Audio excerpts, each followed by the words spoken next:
नमस्कार। आइए बात करता हूँ सबसे पहले आपकी कनिष्ठा उंगली की। कनिष्ठा उंगली सूर्य के पहले पर्व तक नहीं पहुँची है, साथ ही साथ मिलाने के बाद कुछ खुली ही रहती है, यानी कि कुल मिलाकर विचारों में एक अलग सोच, अलग प्रकार की सोच, खुल करके रिस्क लेने की प्रवृत्ति, साथ ही साथ लंबे और बड़े यानी कि बड़े कामों में या बड़े निर्णयों के अंदर थोड़ी सी जल्दबाजी से बचने की ज़रूरत है। बस ऐसा ही समझिए। अभी किसी भी प्रकार का धन नुकसान का योग यहाँ नज़र नहीं आता। अब बात करता हूँ आपकी सूर्य की उंगली की, जो यश मान सम्मान के लिए जानी जाती है। थोड़ा सा टर्न होकर के शनि की उंगली की तरफ और कुछ हल्का सा गैप भी बीच में बना हुआ है। यानी कुल मिलाकर कहूँ तो ये अपने आप में उस व्यक्ति का हाथ है जो मौका देख करके अपने आप को मोल्ड भी कर सकता है, थोड़ा पीछे 2 कदम हटा सकता है। उसको लगता है ये नुकसान कर गया हूँ या कोई गलती हो गई है, तो उसको थोड़ा सा रुक करके इंतजार करता है, उसके बाद में उस कार्य करता है। तो कुल मिलाकर के बहुत ज़्यादा अभिमान नहीं होना और सही मौके का इंतजार करके यश प्राप्ति करने का ये उंगली। अब बात करते हैं यहाँ पर आपकी सीधा शनि उंगली के बारे में। हल्का सा टर्न लेकर के शनि की उंगली ऊपर को जाकर के चल रही है, यानी जीवन में व्यक्ति ऐसा नहीं है कि उसने बहुत कुछ आराम से पाया है। अपने आप को संघर्ष करके और अपने आप को खड़ा करने वाली ये उंगली यहाँ पर विराजमान है। एक कट शनि की उंगली में मजबूती के साथ बीच में है, तो थोड़ा सा सावधानी। किसी को धन जब भी दें तो उसमें थोड़ा सा अग्रीमेंट कर लें, नहीं तो धन लौट करके मुश्किल से आएगा। अब बात करते हैं बृहस्पति की उंगली की। बृहस्पति की उंगली जब टर्न लेकर के शनि की उंगली साथ मिल जाए, व्यक्ति पूजा पाठ करने वाला, साथ ही साथ देवों की उस पर कृपा होती है। हाँ, ये बात ज़रूर है, थोड़ा ज़्यादा टर्न लिए हुए है तो कुछ धन की इच्छाएं ज़्यादा होती हैं, तो वो कोई बुरी बात नहीं है। तो कुल मिलाकर देव भगवान की कृपा आपके ऊपर है और साथ ही साथ पूजा पाठ भी करने वाले आप व्यक्ति हैं। अब बात करूँगा यहाँ मैं आपकी सीधा बुद्ध पर्व की।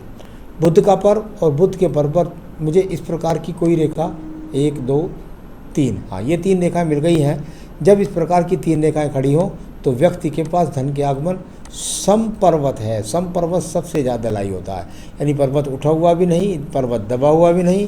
समपर्वत जब होगा तो अपने फल अवश्य देता है, चाहे रेखा खड़ी हुई ही ना हो। इसके फल क्या होते हैं? संतान का होना, संतान का सुख सहयोग होना, साथ ही साथ धन के आगमन का निरंतर रूप से आना। तो ये फल यहाँ पर अभी वर्तमान रूप में मौजूद है, कोई भी एक्स का चिन्ह भी नहीं है। अब बात करूँगा यहाँ पर आपके सूर्य के पर्वत की। सूर्य के पर्वत और ये 2 वेग की रेखाएं, यानी कि जो रेखाएं ऊपर की तरफ देखते हैं इनको बोलते हैं प्रगति रेखाएं।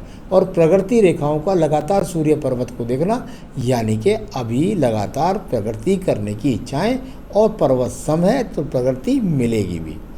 चलिए एक अगले पर्व की बात करता हूँ, उसको बोलते हैं धन का पर्व। फिर एक सम पर्वत आपका मिला, आपके पर्वत सब सम मिल रहे हैं, ये सबसे अच्छी खुशी की बात है। एक पक्की रेखा यदि व्यक्ति के पास में हो जाए तो वही काफ़ी होती है व्यक्ति के जीवन को सुरक्षित करने के लिए आजीवन। ये रेखा इतनी लंबी है कि जीवन में अगर 80-90 वर्ष की आयु भी हो तो व्यक्ति पर उस समय तक भी धन के आगमन निरंतर रूप से बने रहेंगे। अब बात करता हूँ बृहस्पति के पर्वत की। एक बड़ा ब्रैकेट्स बन करके यहाँ बृहस्पति का पर्व, साथ ही साथ ये खड़ी रेखाएं ज्ञान की रेखाओं का बृहस्पति पर्व को देखना इस प्रकार को दर्शाता। एक छोटा एक्स जो बनता है ये प्राइवेट सेक्टर में सम्मान दिलाने के लिए जाना जाता है। तो यहाँ क्योंकि थोड़ा सा दूषित हो गया, अगर स्वतंत्र होता तो राज्य सरकार की नौकरी दिलवाता। तो यहाँ इस प्रकार का चिन्ह है कि आपके जीवन में मकान आप निश्चित रूप से बनाएंगे।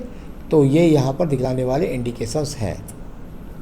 चलिए बात करेंगे इसके बाद आपकी हृदय रेखा की। हृदय रेखा और कोई बहुत बुरे चिन्ह यहाँ पर नहीं, यानी कि कुल मिलाकर के ये दोनों पर्वतों के बीच में जाती है। यानी जब दोनों पर्वतों के बीच में कोई भी हृदय रेखा जाती है तो व्यक्ति अपने संतुलन को बनाकर रखता है, धन के संतुलन को, साथ ही साथ सामाजिक स्तर के संतुलन को बना करके रखने वाली ये हृदय रेखा। अभी किसी भी प्रकार के यहाँ पर रोग के चिन्ह भी मौजूद नहीं हैं। तो ये भी अपने आप में ये थोड़ी सी स्थिति मिली। आइए बात करते हैं हम आपके सीधा मंगल पर्वत पर। मंगल पर्वत पर यहाँ आपको ये कुछ पीड़ित रेखाएं हैं, छोटी छोटी एक पीड़ित रेखा यहाँ ऊपर जाकर उनका बृहस्पति पर्व से भी संबंध बन रहा है।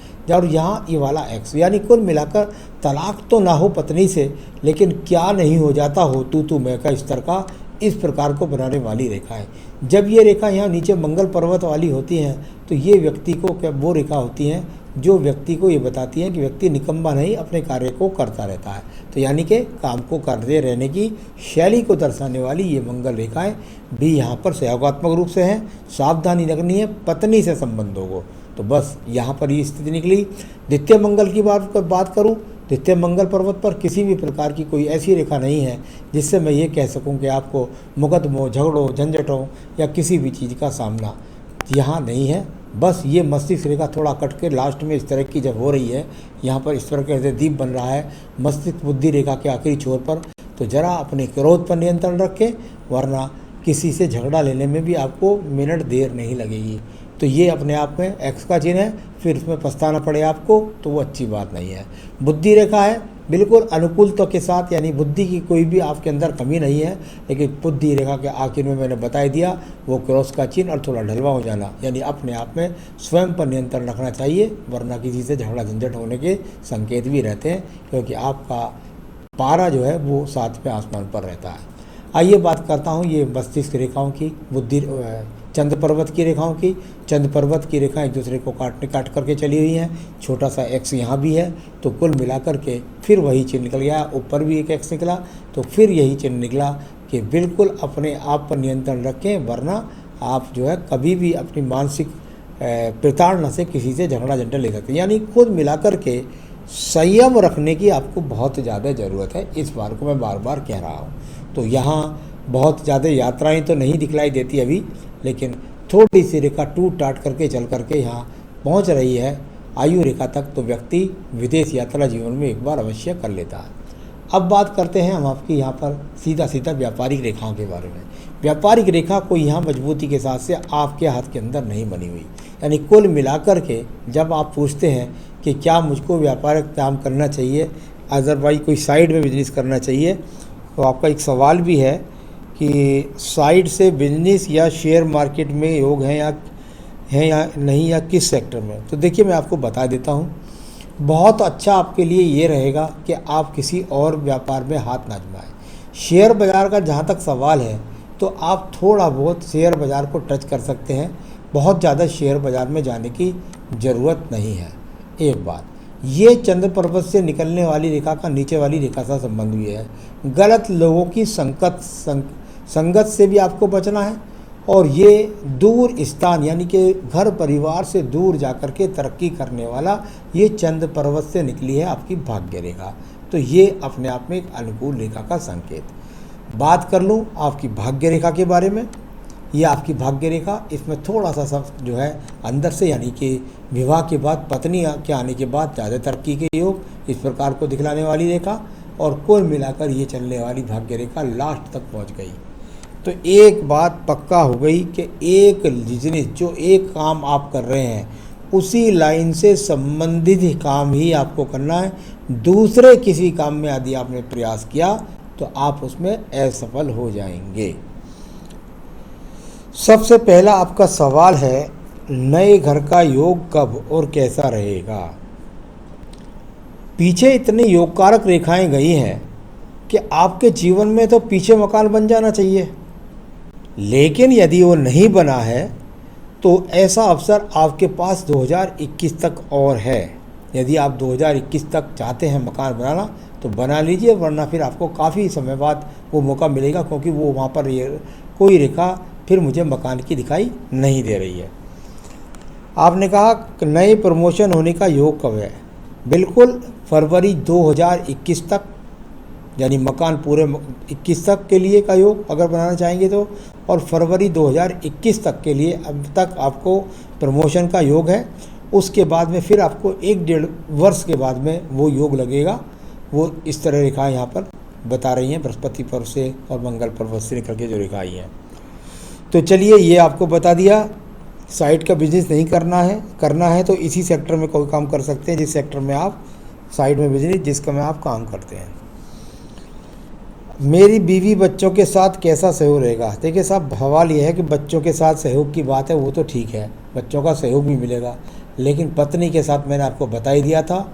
उसके बाद शुक्र पर्व भी आपका बहुत पीड़ित है। इतने सारे एक्स बन रहे हैं कि पत्नी के साथ संबंधों को विशेष रूप से संबंध संभाल करके आपको रखने होंगे, क्योंकि ये अच्छी स्थिति यहाँ पर नहीं है। पत्नी के साथ झगड़े झंझट, आपका टेम्पर लूज करना, यहाँ भी चंद्रमा पीड़ित था तो लूज करना, ये सब आपको संभालना होगा। तो ये अपने आप को संभाल कर रखिए, वरना आप अपने खुद ही अपने घर के अंदर कलह पैदा करते हैं। तो अपने आप पर नियंत्रण रखना होगा। विदेश में जाकर रहने का योग है कि नहीं? विदेश में जाकर रहने का योग नहीं है, विदेश में घूम कर आने का योग है। मेरा फ्यूचर कैसा रहेगा? पैसों की दिक्कत तो नहीं, बिल्कुल फ्यूचर सिक्योर है आपका, किसी भी प्रकार से कोई भी आपको पैसे की दिक्कत नहीं रहेगी। तो शुक्र पर मैंने आपको बताया, संसाधन है, घर में कलेश स्वयं पर नियंत्रण रखिए। आयु रेखा की बात करता हूँ। आयु रेखा यहाँ पर बिल्कुल निश्चित रूप से एक बेहतरीन आयु रेखा के रूप में, ये जो पैतृक संपत्ति को जा रही थी एक रेखा, यानी परिवार से प्रयोग कुछ पैतृक संपत्ति, और साथ में आयु रेखा 75-76 वर्ष, तो ये आपकी आयु रेखा भी यहाँ सुरक्षित है। आपकी सभी रेखाओं पर्वतों सबके बारे में मैंने आपको बताया। अब मैं बताना चाहूँगा कि आप क्या करें जो आपके परिवार के अंदर सुख संपन्नता और शांति बनी रहे। एक बेहतरीन सा पन्ना पहनिए इस उंगली के अंदर, आपको मिल जाए तो ठीक है, नहीं मिले तो आप हमसे संपर्क कर सकते हैं, हम आपके स्थान तक पहुंचा भी सकते हैं। साथ ही साथ रोजाना अपनी पूजा में बजरंग बाण पढ़िए, और साथ ही साथ सप्त श्लोकी दुर्गा का पाठ भी करिए। आप जीवन में सुखी रहें, यही मेरी शुभकामनाएं हैं। नमस्कार।